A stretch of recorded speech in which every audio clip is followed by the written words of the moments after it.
Hi everybody, Lisa Taylor here from KnowledgeSmart. Today I am very excited to reveal to you our brand new Consolidated Data Export feature.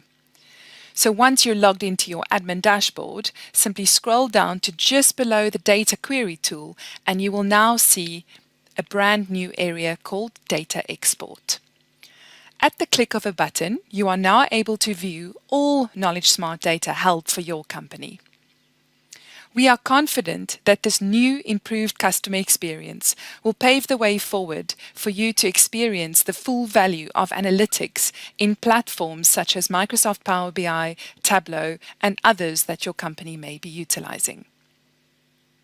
So let's go ahead and look at how this all works. The first thing to notice is that you have the option to export data from all linked accounts or only from specific accounts. So for now, I'm going to keep all my accounts ticked and click Run Export. Once this dialog box opens up, I have the option to open the file in Excel or otherwise save it for later use. I'm going to open it right now and click OK to continue. Once the data export is open in Microsoft Excel, make sure to save it and give it a unique name including the date of the export. You will notice that the structure of the spreadsheet does support the typical KnowledgeSmart user journey. Starting from user and background data over to invite history, then moving on to results, question performance, module performance, training tag analysis, training requests, and skipped questions. Next up is your group membership.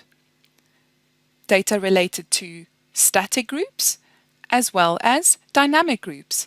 And for those of you that are new to the concept of dynamic groups, I will post a link above to the video where we covered dynamic groups in a lot more detail.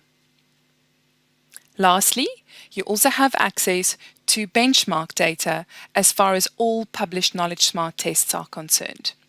This will mean that you're able to benchmark your teams against this global benchmark data that you have access to. This new data export is also the data source for our new Microsoft Power BI template that we have created for you. So please watch out for the next video where we will go through the steps to import this data source into that template.